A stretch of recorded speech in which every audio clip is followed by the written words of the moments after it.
de Josué, perdón, no Josué, Josué.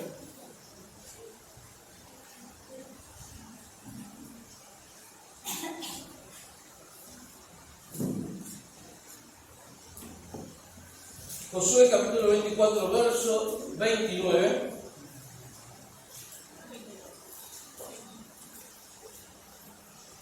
Dice la Biblia: después de estas cosas murió Josué, hijo de Nun, siervo de Jehová, siendo de 110 años, y le sepultaron en su heredad en Timnat Serah, que está en el monte de Efraín, al norte del monte de Gad.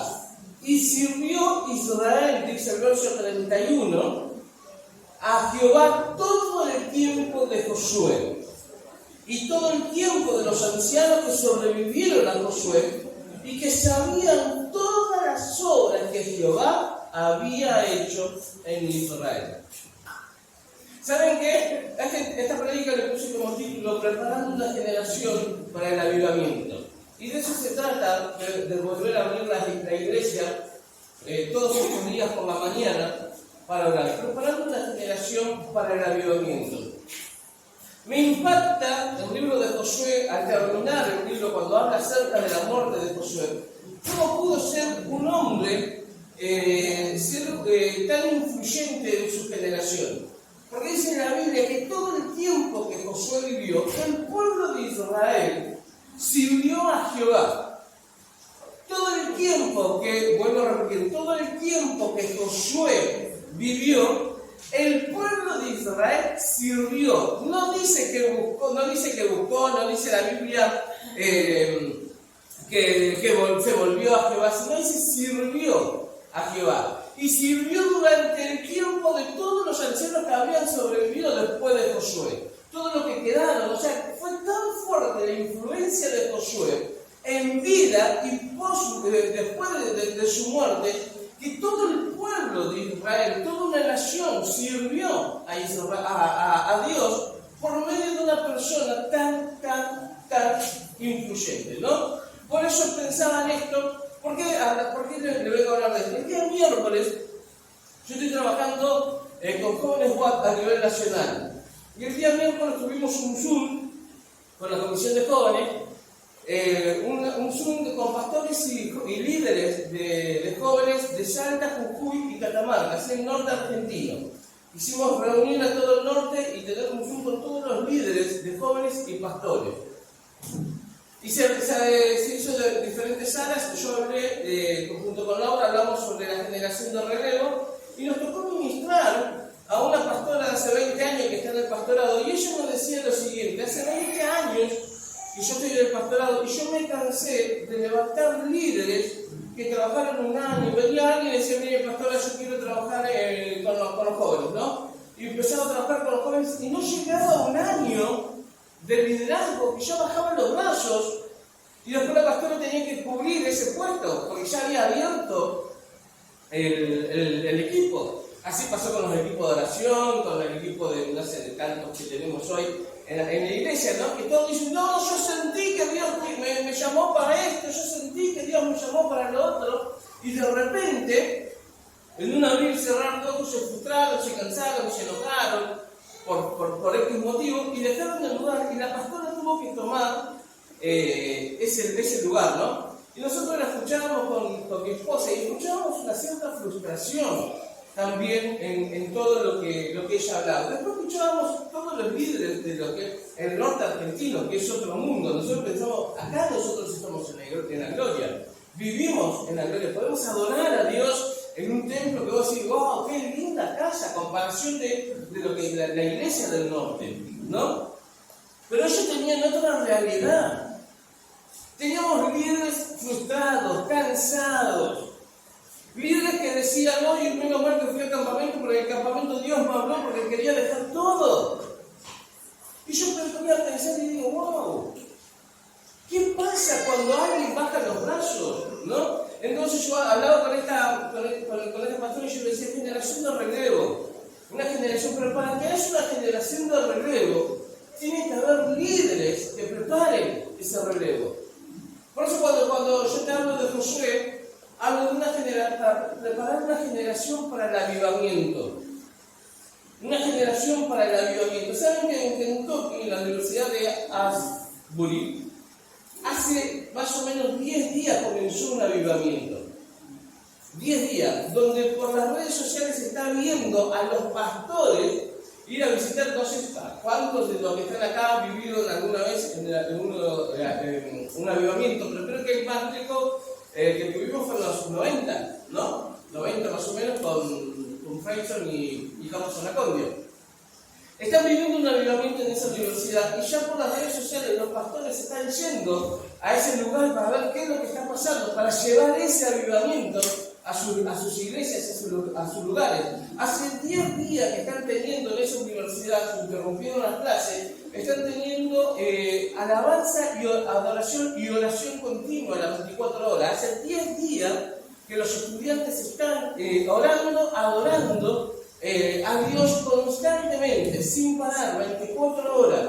Y la gente llega y empieza llega hasta el lugar y empieza a sentir.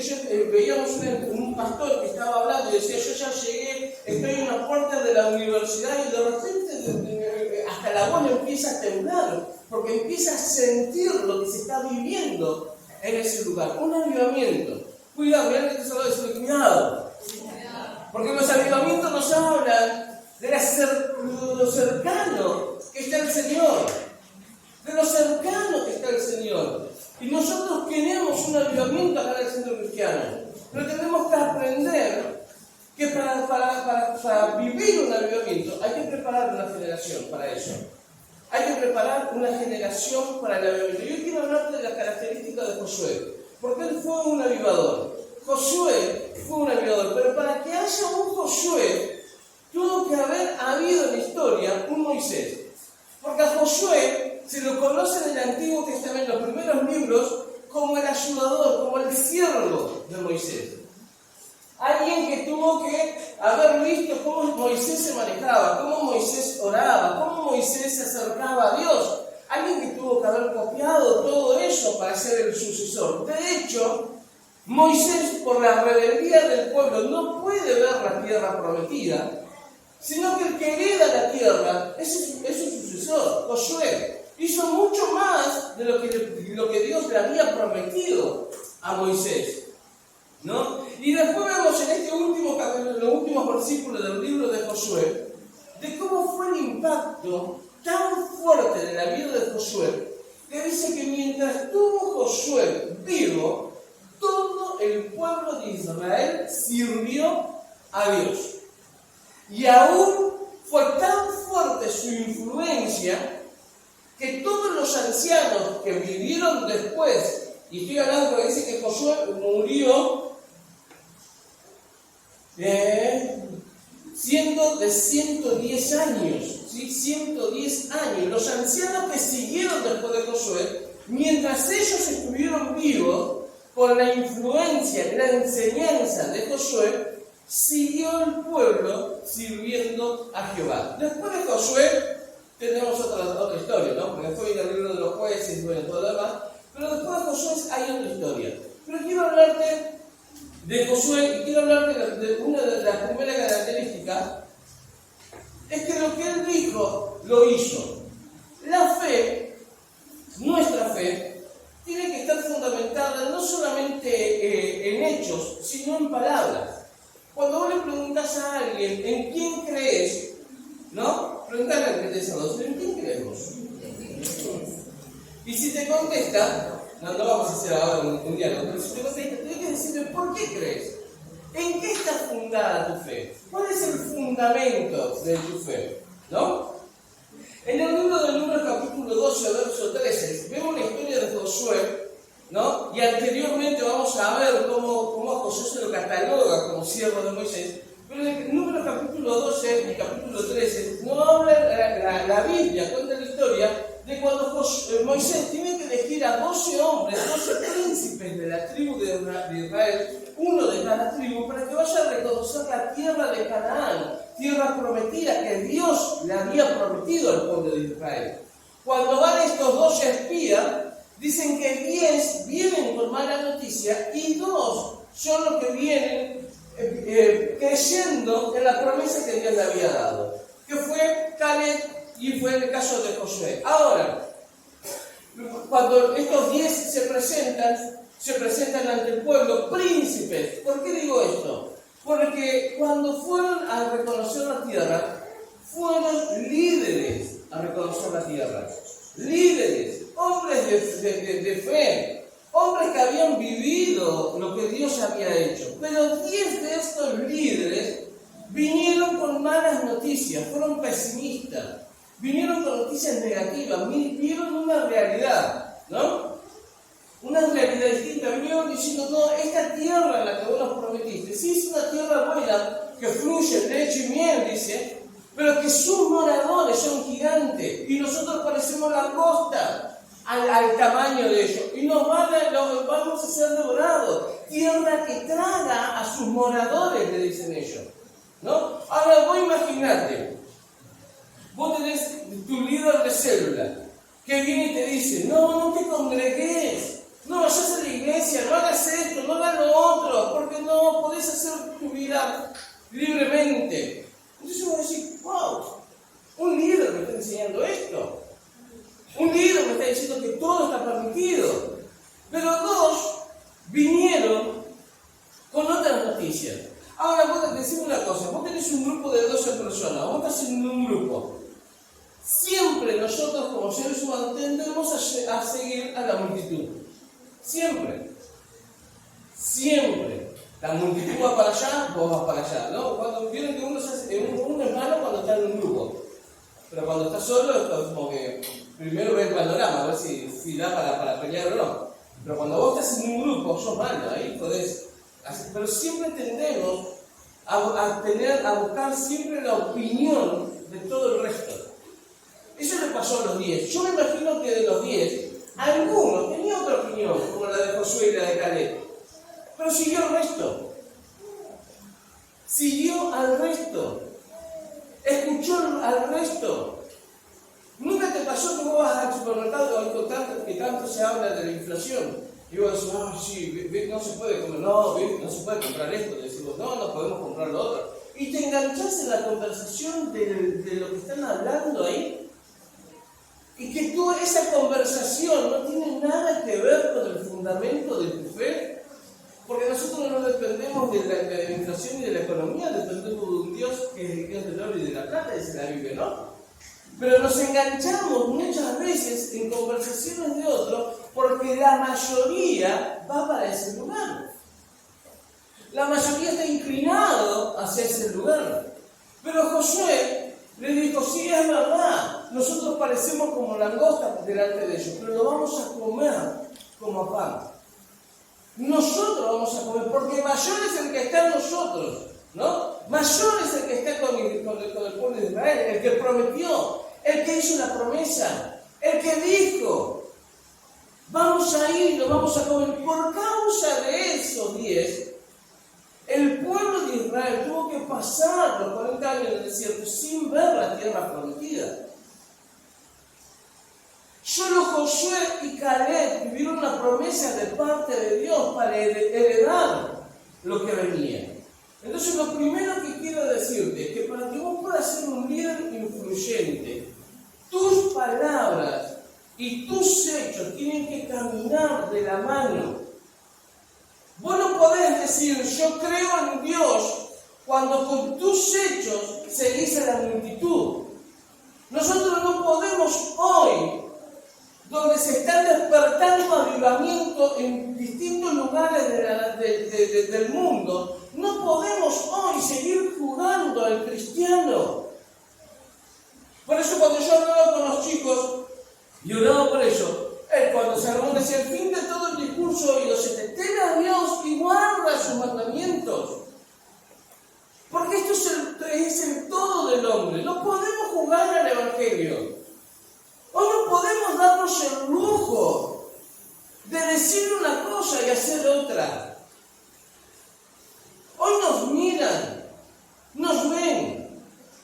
Hoy ¿saben que cuando yo a veces le digo, no, cuando alguien baja los brazos, nunca se detuvo a pensar quién está detrás de él o de ella, bajando los brazos también? Si tenés a alguien cerca, tocarle la espalda, palmear un poquito la espalda. ¿Saben que sobre nuestros lomos tenemos gente? Sobre tus lomos hay gente. Y vos no tenés ni idea si sobre tus lomos hay un pastor, hay un evangelista, hay un maestro, hay un ministro de economía, hay un presidente de una nación, hay un psicólogo, hay un psiquiatra, hay un médico. Detrás tuyo, de tus lomos. Y cuando vos bajás los brazos, por jugar, por estar ahí como diciendo, no, hoy hago esto, mañana hago lo otro, cuando quiero me congrego, cuando no quiero no vengo. Detrás tuyo hay gente. Y por esa gente, un día, vos vas a rendir cuenta delante de Dios. Mira lo que te dice la decir, wow. Por esa gente, un día, vos vas a rendir cuenta delante de Dios. Porque nosotros no nos damos cuenta hoy, pero Dios te va a decir, mira, cuando vos bajaste los brazos, no se predicó acá, acá, y acá, y acá. Y esa gente se fue. Hace unos días atrás, en la página de Facebook, el Departamento de Evangelismo de la UAT saca un informe y decía que me alarmó porque el informe decía que el 95% de las personas cristianas que congregan en una iglesia jamás le hablaron a una sola persona de Jesús. Yo digo, wow. El 95% de las personas que se congregan en una iglesia todas las semanas jamás le hablaron a una persona y no le hicieron el seguimiento, ¿sí? No le hablaron de Jesús ni le hicieron el seguimiento. No estamos tan mal, ¿no? Porque vos escuchás esta frase, si yo no estoy no estoy dentro de ese 95%. Pero igual es una cifra alarmante. Es una cifra totalmente alarmante. Nos tiene que conmover lo que pasa en el mundo. Nos tiene que conmover lo que está sucediendo. Nos tiene que conmover ver lo que pasó con este chico, con Lucio Dupuy. Nos tiene que conmover esas cosas. El otro día escuchaba de una bebé de 21 días que fue ingresada muerta al nosocomio y cuando la revisaron estaba destruida por dentro porque había sido violada por sus progenitores. Nos tiene que conmover la maldad. Las cosas que están sucediendo en este mundo. Nos tienen que conmover cuando vemos el noticiero rodeado de imágenes del terremoto de Turquía. He escuchado que era un juicio de Dios, que Dios esto, que Dios lo otro. No importa si fue un juicio o no de Dios. La iglesia tiene que ser conmovida, movida a oración. Tenemos que hacer un megaculpa. Cuando pasó esto de los ratos que mataron a Fernando Báez Sosa, la iglesia tiene que hacer, son nuestros jóvenes, aunque no congreguen con nosotros, aunque no conozcan al Señor. Algo tiene que pasar en nuestro interior. Si queremos un avivamiento, el avivamiento comienza con clamor, con pasión, con arrepentimiento. Clamor, pasión, arrepentimiento. Dios, hazlo de nuevo. Pasión por los perdidos. Entregarlo todo, porque de eso se trata. De eso se trata. Josué fue una persona que vivió todos los años de su vida, 110 años, vivió lo que dijo. Vivió lo que dijo. En el capítulo 1 del libro de Josué, quiero que me acompañes ahí.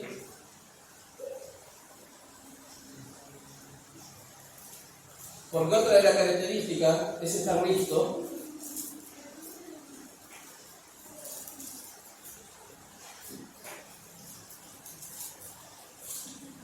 estar listo y preparado para la ocasión oportuna. Alguien una vez dijo, tenía que rendir y se preparó para rendir la última materia para su carrera.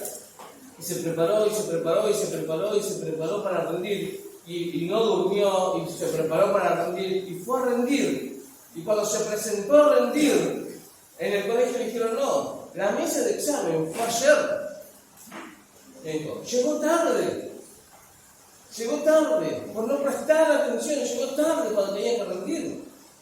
Así pasa también en nuestra vida.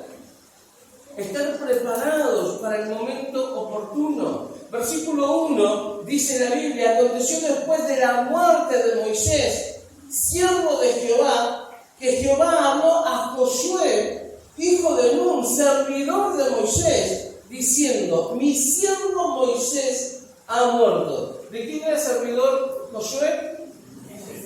De Moisés. Y Dios le dice, mi siervo Moisés ha muerto. Ahora pues, levántate y pásate Jordán, tú y todo este pueblo, a la tierra que yo le doy a los hijos de Israel. Yo os he entregado, como lo había dicho a Moisés, todo lugar que pisare la planta de vuestros pies, desde el desierto y el río hasta el gran río Éufrates, toda la tierra de los Eteos, hasta el gran mar donde se pone el sol, será vuestro territorio. Verso 5 le dice, nadie te podrá hacer frente en todos los días de tu vida. Como estuve con Moisés, estaré contigo. No te dejaré ni te desampararé. Esfuérzate y sé valiente, porque tú repartirás este pueblo por heredad, la tierra de la cual juré a sus padres que la daría a ellos. Solamente esfuérzate y sé valiente para cuidar de hacer conforme a toda la ley que mi siervo Moisés te mandó. No te apartes de ella, ni a diestra ni a siniestra, para que seas prosperado en todas las cosas que emprendas. Nunca se apartará de tu boca este libro de la ley, sino que de día y de noche meditarás en él, para que guardes y hagas conforme a todo lo que en él está escrito. Porque entonces hará prosperar tu camino y todo te saldrá bien. Por tercera vez le dice, mira que te mando que te esfuerces y seas valiente. No temas ni desmayes, porque Jehová, tu Dios, estará contigo en donde quiera que vayas. ¿Sí? Y en esto termina Dios diciendo, Jehová, tu Dios. Porque antes era el Dios de Moisés. Ahora cuando Dios lo llama, pues le dice, Jehová, tu Dios, va a estar contigo donde quiera que tú vayas. Pero le da una recomendación a Josué. Le dice, siempre tiene que estar en tu boca este libro de la ley. Siempre. Y vas a meditar en él de día y de noche.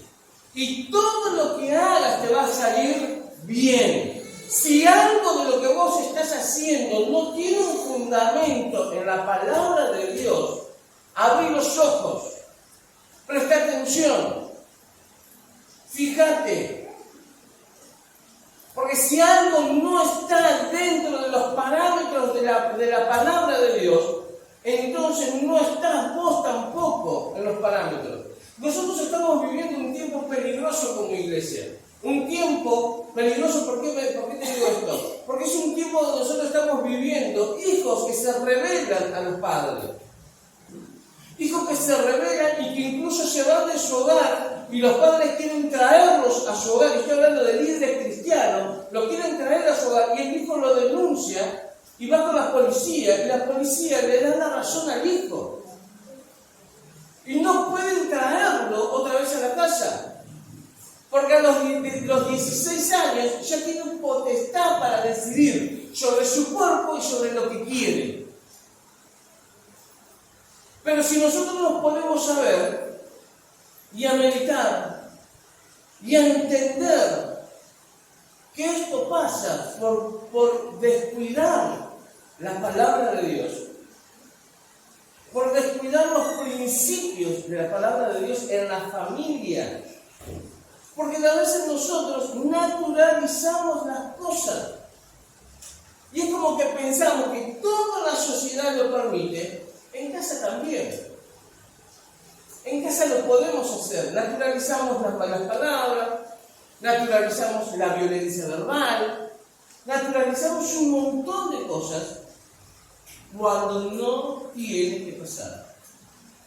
Mirá lo que son los que no. ¿Queremos un avivamiento? ¿Querés un avivamiento en la iglesia? Empieza por uno. Empieza por uno.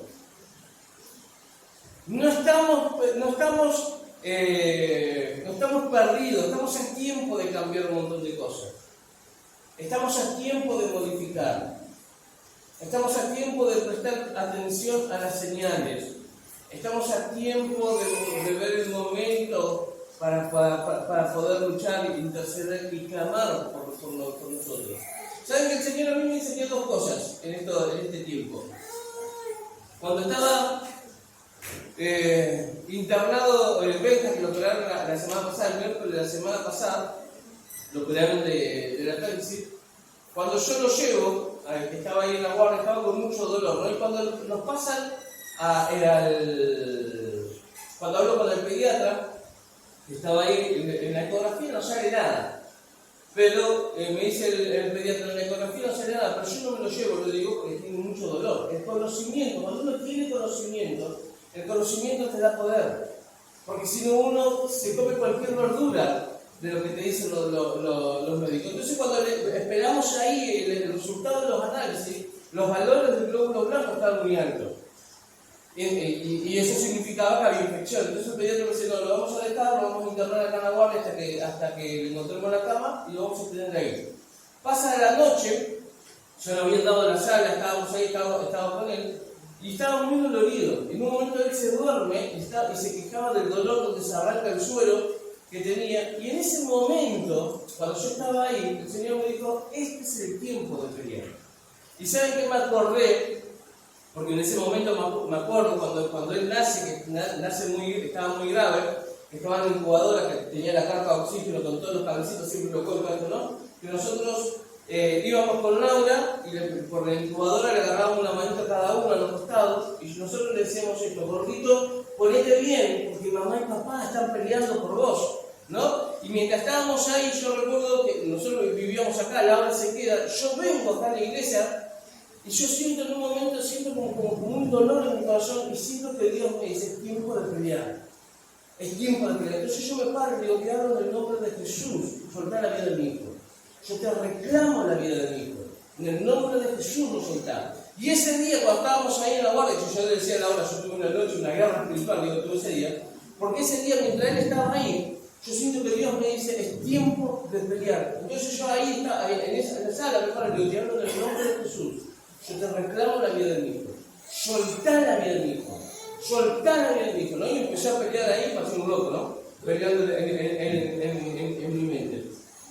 Y el Señor me dijo esto, de la misma manera, porque saben que yo cuando lo veía retorcerse de dolor, uno como papá, ¿qué intenta hacer? Que me duele a mí, ¿no? Vos lo ves ahí y vos decís, no, que me duele a mí, que no le duele a él, que me duele a mí.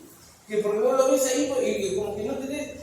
a mí me pasaba, ¿no? Porque uno siente que tiene respuestas para un montón de cosas. Pero en ese momento, vos no sabés cómo ayudarlo. Lo único que puede decir la enfermera es que le ponga un calmante, que le duele, que le haga esto, ¿no? Y ir. Pero no podés hacer otra cosa más que depender. Y eso es lo que a mí me costaba en ese momento. Porque yo digo que me duele a mí, que yo sí, o sea, si yo tuviese el poder en ese momento de quitarle el dolor y que me duele a mí, lo hubiese hecho. Pero lo que me llevó a esa situación fue a clamarle a Dios, que Dios interceda, que Dios ordene. El Señor me dijo, de la misma manera, con la misma pasión, tenés que orar por la gente que se pierde, por los que bajan los brazos, por los que desisten, por los que no entienden, por los que todavía no se les reveló la palabra, a los que no se les reveló Jesucristo.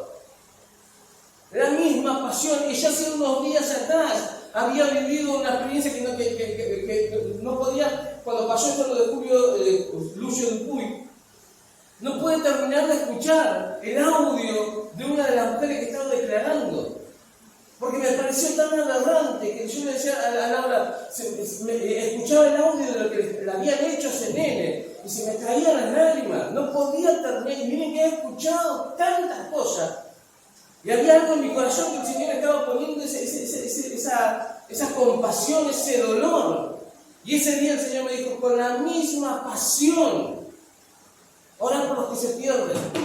Por eso te digo hoy hablamos de Turquía, hablaba María de Turquía, de hoy parece que nosotros miramos para cualquier otro lado. Si eso a nosotros no nos genera dolor, estamos errando el camino.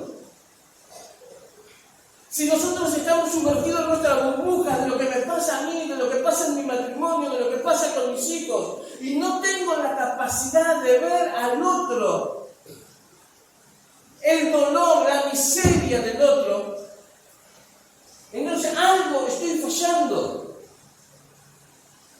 Y Josué tuvo esa capacidad. No estoy hablando nada que ver con lo que tenía predicado, lo que tengo anotado yo. Pero Josué, así que vamos a guardarlo ahí. Josué tuvo esa capacidad de ver lo que la nación necesita. Llevó a una nación a servir a Dios. Una nación, 110 años vivió y llevó a la nación completa a servir a Dios. Y eso tiene que ver cuando yo pongo la mirada en el otro. El que tenés al lado tuyo está sufriendo más que vos. El que tenés al lado tuyo está pasando por una necesidad peor que la tuya. El que no se sentó al lado tuyo porque no vino, porque la silla está vacía, está pasando la batalla quizás más grande de su vida. Y si la iglesia no está a la altura de las circunstancias, los vamos a perder. Los vamos a perder. Si nosotros no entendemos que no se trata de lo que yo quiero, sino de lo que Dios quiere en mí para el otro, porque de eso es servir, de eso se trata servir. ¿Saben que cuando Dios despierta un avivamiento, lo que está diciendo, está haciendo, mejor dicho, es viendo la necesidad del mundo? Porque de ese avivamiento que hoy se está hablando en las redes sociales, van a salir misioneros al mundo. De ese avivamiento, en ese lugar, en esa capilla donde se está orando las 24 horas ininterrumpida, el Espíritu Santo lo que está haciendo es llamando a personas y poniendo compasión en los corazones para la necesidad de mucho que se viene, para la necesidad futura. Porque esos son los avivamientos. Es la necesidad. Cuando vos venís acá a las 8 de la mañana a doblar tus rodillas y a orar, cuidado a partir de mañana. Cuidado con lo que Dios empieza a mostrarte. Con lo que Dios empieza a gestar en tu corazón. Porque nos tiene que doler. A veces, por eso digo, a veces nosotros naturalizamos las cosas. Naturalizamos un montón de situaciones. Mirá lo que se llama decir, no es tiempo de jugar ya.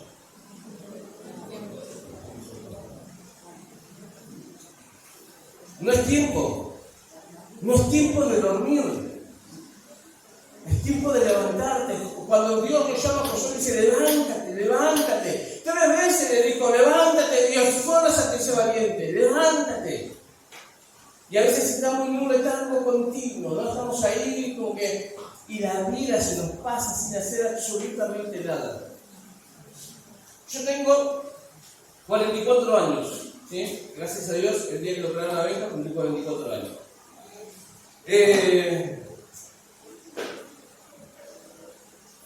Y saben que hay algo que yo siempre digo, ¿no? Que la gente se olvide de mi cara, que se olvide hasta de mi nombre, pero que nunca se olviden de lo que Dios hizo a través de mi vida. Que nunca se olviden de eso. Yo no sé a cuántos puedo alcanzar, a cuántos puedo impactar con el servicio, con la gracia, con lo que Dios puso en mi corazón. No sé por cuánto tiempo más el Señor me va a dar vida. Pero que la gente no se olvide. que la gente no se olvide, que podamos marcar un precedente, que podamos ser gente que influya, gente que podamos aprender y que podamos capacitarnos, herramientas. La iglesia necesita herramientas para sostener al caído, para sostener al que sufre. Ponete de pie, por favor.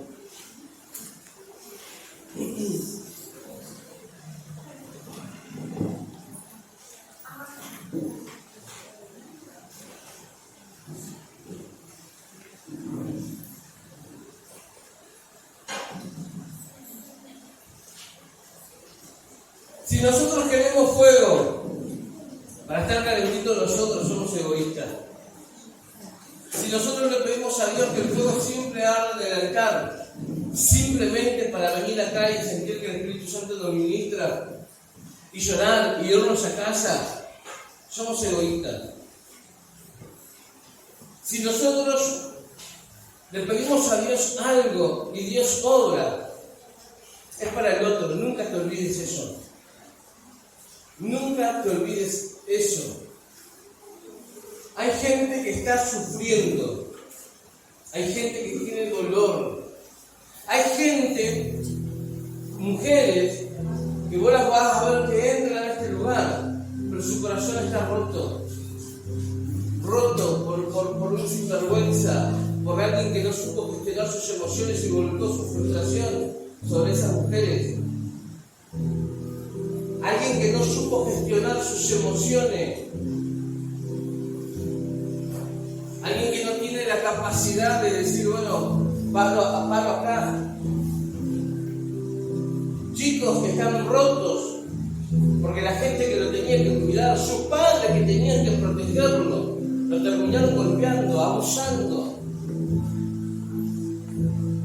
No falló la justicia, como dicen todos, falló la iglesia. Tenemos que hacer un mega culpa. No falló la justicia ni con los brazos, ni con el nenito ni con la bebé de 21 días. Falló la iglesia. No le echamos la culpa al Estado. Porque el Estado estuvo, está y seguirá estando ausente. Fuera de las expectativas, fuera del alcance de lo que la sociedad está viviendo, porque la maldad va a ir en aumento. Lo que no tiene que disminuir en la iglesia es la pasión, la compasión, el clamor de la iglesia. El clamor de la iglesia. No falla el Estado, fallamos nosotros como iglesia. Nosotros, porque nosotros tenemos que estar a la altura de las circunstancias. Nosotros tenemos que estar con el que sufre. Pero a veces estamos sumergidos en todo nuestro dolor, en todo nuestro problema económico, en lo que queremos y no tenemos, que no nos alcanza. Que Dios se te revele. Mi oración en esta noche es que Dios se te revele, que el Espíritu Santo no te deje dormir, que te levante, que te mueva la cama como un terremoto y te acuerdes de Turquía, que te despierte con visiones, que cuando oremos en esta semana y en las semanas que vienen, por un avivamiento, por el fuego acá en el centro cristiano, que vengan a hablar con nosotros y decir, yo sentí carga por esto, yo sentí carga para trabajar con esta gente.